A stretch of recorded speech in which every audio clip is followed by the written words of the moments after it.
hanyuma Samir ngira ngo match ikomeye cyane ku mpande zombi ndavuga amari n'ikipe ya Liverpool ngira ngo ku munsi w'ejo kuwa kane bwagarutse mu myitozo yo gusaba match yo ku muso kuwa mbere batsinzemo Brentford biri kuri kimwe ndavuga amashitana atukura bagore Matis kunyakuru umucyo ntekereza ko n'ubundi ni ingufu zigiye kwiyongera nyuma y'isizeni rya Mayino Kobe kuri uyu Kunya Bruno yego Kunya yagarutse Kunya yagarutse abaje mizindi imbaraga kuko ya agerageza ko kuba nka auxiliary wa Bruno Fernandes kuko Kunya ngiye muzi azamuka muri U20 ya Brazil ari rutayizamu muzi akina kuri nimero 9 Matheus Kunya no mu Budage hakina no muri Atletico bamutegezamo nka rutayizamu nataka usa nku droppinga cyane ako kantu roko ko yarigeze gukina ashinzwe gushaka ibitego ubona bimufasha kumugira kuba yagira essence de but kuba yatekereza kuba yashaka ibyo bitego mu buryo bumworoye kandi agerageza kubyitwaramo neza. Hanyuma kuri Manchester United bafite morale kuko uyu mukino wawutsinze baba confirmation na kujana ko bazakina Champions League yo mwaka utaha kuko mu makipe barimo barasiga harimo Liverpool ntabwo igiye gukina ifite Mohamed Salah byamaze kuba confirmé mikino 16 ya Premier League aruka gukina na Manchester United yatsinze ibitego 13 muri ni imwe mu makipe ashobora cyane kuruta ndi yose muri Premier League. Gusa nanone Liverpool ugiye kureba on form nyuma kuva muri Champions League twaze tuyibara mu makipe mu bihembo by'ukwezi n'ekipe imaze iminsi itsinda imikino harimo no gutsinda none nk'abagabo ngiye bura kimwe mu bintu bya mbere ndeba ku mikinire ya ekipe ndeba mukina muti urari match uko twagenda kose ngo Premier League iragorana Brentford na Arsenal ni ikipe nkuri bigomba gutsinda hanyuma niyo mwanatsindwa mukanatsindwa avec manière mugani wa mutaramu wa Kenis mutaramu w'umucuti yanjye yagiye muri Mozambique yitwa Doris niwe wakundaga kubetinga nawe wanjyanaga mu bintu by'imipira cyane ariye twaba turi kubira kuri live score kufata ngenda nka ukabona nka Bologna ifite nk'igitego kimwe ku busa bwa Juventus muri za 2011 kwagira nko kunota wa 87 gahita kubwira ngo Juventus ngiri ku mapoto ngiri kubashotagura ngibishaka kubishyura cyane imagine cyane no kuri Liverpool uriye batsinzemo Everton ni byabaye equipe nziza nubwo Beto yabaye Pasquale akareba gutsinda ibitego mu mahirwe yabonye ariko uburyo batsinzemo Everton ni ku ikipe yabaga bitsinda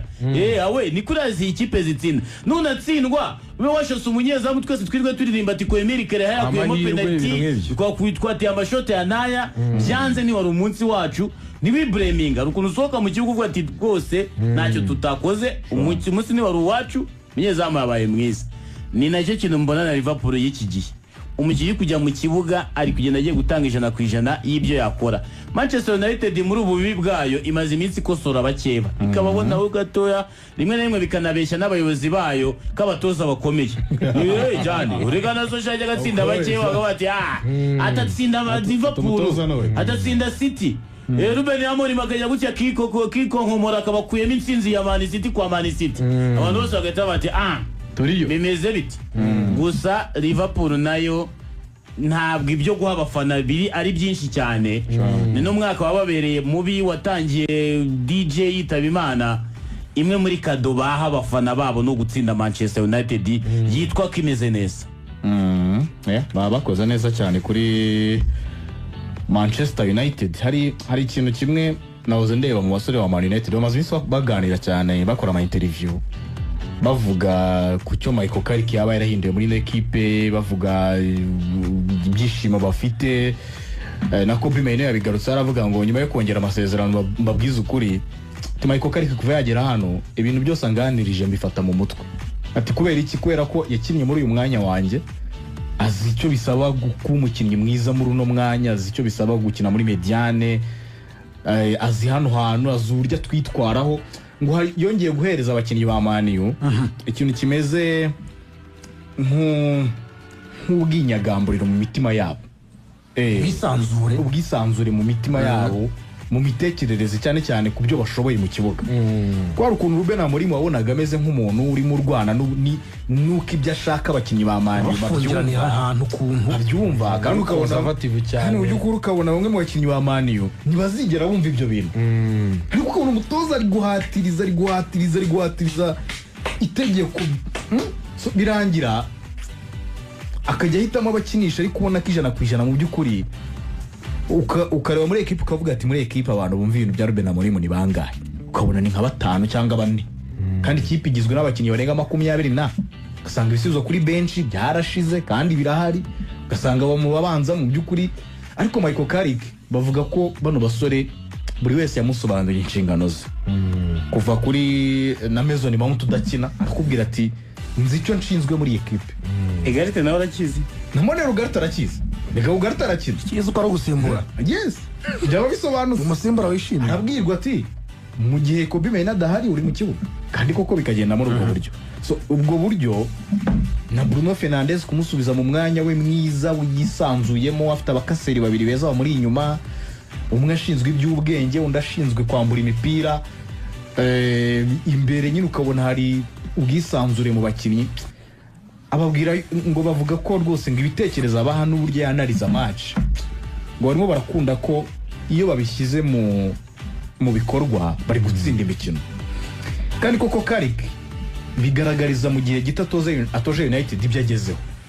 atoje imikino 13 ya Premier League atsinze imikino 9 yego Amorim yagiye atoje imikino 20 afite intsinzi 8 gusa mutinyerese sone ngo Carrick already muri match 13 yamajije kurusha imikino Ruben Amorim yatoje kuva mu kwezi kwa mbere kuva mu kwezi kwa 8 kugera mu kwezi kwa mbere so harimo itandukaniro n'abakinnyi ba Man U mental strength zabo mu mutwe nabonye yatangiye kurota igikombe bazamuye urwego aravuga ati next season I believe we can win the Premier twaye umwaka tutahatana so urumva ko abakinnyi ba Man U gutsinda Arsenal gutsinda Man United kubona amanota kuri Chelsea cyabazamuriye n'ikindi cyizere ikindi bamaze match 22 abasore ba Man U batsinda ibitego match 22 kuzibara batsinda ibitego muri Premier League byaherukaga ku bwa Sir Alex Ferguson it means Man United at least kuri buri mukino irabarirwa igitego ni ikintu kiri positive kuri buri mukino kuba ibarirwa igitego yizeye kiri butsinde igitego ibyo ngibyo ni naho garukira ugashimira isoko bakoze mwaramforushe cyane ubusatirizi umaze match 22 bubona ibitego turabona Benjamin Sesko ufite ibitego byinshi muri Premier League muri Man United ibitego 10 turabona contribution ya Brian Mbere ari mu bitego 9 turabona Matthews Kunya kugaruka kwe ni indi nkuru nziza ku ruhande rw'ibumoso imbere abonye ko muri match yari yafashe amahada muhengeka ibumoso mu by'ukuri ntibyanakunda nako byamuhiriye akiri igice cya mbere gusa Brian Mbere amusubiza iburyo yatakisha Sesko ariko kugarura Kunya abaye ari bukine bisobanuye ngo mu buryo buri automatic aragaruka ibumoso Amadi Diallo navuze ko atarima inkomveka kuva yava mu gikombe cya Afrika nta n'igitego aratsinda kuva yava mu gikombe cya Afrika ntago ari igihe kiza kuri Amadi kuba yakina akaba yashyira Brian Mbeumo akatakisha Benjamin Sesko kuko niwe bakinnyi bahagaze neza kuruta abandi muri Man United Bruno akabaguma mu mugongo agakomeza kwirukanka kuri tuno duhigo yifuza arabura assist imwe agafunga 20 akahitanganya na Thierry na Kevin De Bruyne batanze assist nyinshi muri Premier League mu mwaka umwe w'imikino wa Premier League akaba yakongeraho n'indi akabashyiramo ikinyuranyo nako gahigo akakibikaho wenyine so ni ibintu byiza hari byinshi byo gukinira rukushashora kuboneka kuri gatatu na amakuru meza ubwo muri absence ya Odare ni Lisandro Martinez match ya nyuma agomba gusiba Lisandro ntabwo ari kimwe mukino mahirwe menshi Aiden Heaven na Maguire bagaruka rukusha gasubira kuri gatatu iburyo Dorgo nawe yagarutse ubyibuke kina za Ekpele nawe arahari Dorgo yaragarutse hanyuma nsoza gato kuri umukino arani mu buryo wenda abundi wifuza kubaganira kuri umukino cyane ko ejo numva ejo nabonye ngo imikino 10 irebwa cyane ku isi match amaro numva final y'igikombe cy'isi final ya Zurich niba ntibeshye gatatu wa Liverpool na Man U ntawe bibonye ku munsi w'ejo ntabwo ariko bikimeze wenda nabibonye ejo kuri report zasohotse narayibonye ariko tujye yihutira tugende cyane kuko nabanaga harimo River Plate Boca Juniors Celtic Rangers Madrid Barca Liverpool United nazibonye match 10 usijari ni classico y'abongereza mu match korakoza cyane ngira ngo mukanya gatsara bikomoje mu byukuri witwa Arsenal Becker is Daud kuri umukino Daud shora gukina cyangwa se ntakine Mamariza Shiviri ari hanze baritabaza umuzamu wa gatatu Fred Woodman kuri umukino urumva ko byanze bikunda ni ikindi kibazo ariko icyaro ni iki ngiki n'amakipe akurikiranye Man ya gatatu amanota 61 izigama ibitego 14, Liverpool ya kane amanota 58 ibitego 13 bazigamye, bivuze ko Liverpool gutsinda umukino directement iranyura kuri United bitewe n'ibitego yatsinze mu buryo bwa gukurikira timu yuzuye zari ku mpande zombi. Imikino y'abatoza ku mpande zombi twumvise Andoni Iraola avuga muri United cyane cyane ngo bashima uburyo akoresha ikipe mu buryo bwo kwataka kote imbere y'ubusatirizo. Mu by'ukuri ntabwo turamenya Arne Slot arakomeza muri Liverpool cyangwa se umwaka utaha ntabwo tumubona hariya Anfield. Ni cyutoze muri umukino bitewe n'intego makipe mafite mbere y'uko umwaka w'imikino urangira. Yego, amahirwe nuko ama equipe ku mpande zombi ahuje intego, ariko mu by'ukuri hari icyo tumaze gusobanukirwa ku batoza ku mpande zombi. Mbere na mbere duhereye wenda statistique akantu gato k'imibare, United iheruka gutsinda Liverpool home and away 2015-2016 sezo. Ubwo abantu barubuka, ubwo baratekereza imyaka inyuzemo, kuko icyo gihe banatwayemo Europa League. Yego, icyo gihe ya Van Gaal. Yego, ni Van Gaal ahubwo batwara FA Cup sezo yanyu icyo gihe United yaratsinze n'ubundi kimwe ku busa nk'uko byagenze kuri Anfield, kuri Old Trafford itsinda ibitego 3-1. icyo gihe urebye United icyo gihe na Liverpool icyo gihe kamem yari Liverpool iri gusohoka mu gihe cya Rodgers, siyo ya Jurgen Klopp, siyo ya kakanya. Nanone igiye kuri forme zihari ni Liverpool kwakira Isaac ukina match 2 yatangiye gutsinda, ni Liverpool mu musimbura wa Arsene Becker yabonye Fred Woolman muri match 2, assist imwe, clean sheet imwe, ndetse na saves zigera kuri 3. Hari ibyo arimo arakora practically unabonye no kuri match y'Everton uburyo yitwaye, hari ibimenyetso yagaragaje yuko ni umukinnyi mwiza kandi uhari. Ibyo birebye Mbappe nawe rukomeje kuri team news, usibye kubura umukinnyi nka Sara tuzi ko ukunda gukora ikinyuranyo, Samir yabikomeje muri match iyi no kuri match ni na kenshi Sara akunda kuba hari muri Premier League zino big sixes. Nekeza ko kurane rwa Liverpool ubuhombye uwo mukinnyi. Ikindi kuri Liverpool wenda bakwishimira nuko yego nibyo wawurasara, ariko yari Isaac watangiye gutsinda na Isaac ugomba gusiga fondation nziza y'umwaka utaha w'imikino. Karavuga ati nibyo nsinze kuri match rukarikose, izi match enye zisigaye kujya dusoze saison ngerageje kuramo statistique nibyo bitanga ikizere yuko Liverpool muri ryabura rya hugekitike by'igihe kinini kubera imvune ye bakwizera ko noneho Alexander Isaac kugiye kuza saison ya kabiri nkaba wa Alexander wa Newcastle utsinda ibitego. Iyo nayo ni statement umukinnyi abakeneye gukora. Ikindi Fred Woolman turimo turumva ibijyanye nuko Alisson Becker ashobora kwagenda muri equipe ya Liverpool, nubwo ku ruhande rwari marabihakana cyane, ariko Fred Woolman nawe ni igihe cyo kugira ngo byibuze, ngo ni kuvuga Newcastle muri first 11 akakanya, ni igihe cyo kugira ngo nawe yongere avuga toke iyo nimero 2 nyuma Maldashevili nyaboneka ninyegayege mu gihe Alisson yaba agiye mu nyizere kugira ngo mfate uwo mwanya. Icyo ni ikindi. Nanone ni Liverpool yakijeje abafana yuko twasoza season on high kugira ngo byibuze abafana babe optimistic, bavuge batoke nibyo dusoje muri buno buryo, ariko United tuyiri imbere kuko wayigiye imbere, of course wayitsindiye babiri like ko wanayisoza imbere. Twegereye ama equipe n'undi twahanganiraga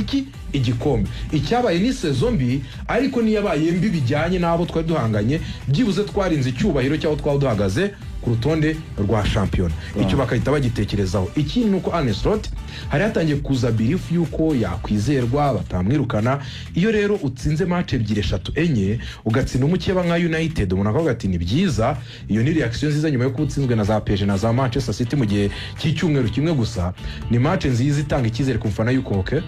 nibyo icyo dukeneye ni goodwill, byumviro byiza yuko uri murageza ko collecting insinzi, bigahita binagabanya ya pressure mu buryo buto bw'uko next season wayitangira bisa nkaho hari amadeni ufitiye abafana. Icyo ni ikiri kuri Michael Carrick. Izi match zamuhaye amanota kuko sinekeza ko abantu bamushimiye kuba yatsinda iyo Bane, yatsinda iyo Leeds wenda urugero, yatsinda ayo makipe matomata, ariko gutsinda Chelsea, gutsinda City, gutsinda Arsenal gashyira na Liverpool, nekeza ko iyo ibyo bintu bigiye muri save kamem hari uburyo n'uwakudefanda imbere ya Sir Jim Ratcliffe aba afite icyo kuba cyavuga ati umutozo utsinda amagara rendezvous byibuze kamem hari icyo twagashingiye kugira ngo tumwizere. Ariko all in all ni match mbonamo abakinnyi kuruta nuko mbona abatoza, kuko hari abakinnyi bashaka no gutanga izo message bakobi mayine equipe nationale, hari ibyo bashaka gukora. Curtis Jones career muri Liverpool munako nyine ni match hanini ifite n'icyo abakinnyi bahereza abafana bijyanye n'ama equipe nationale barimo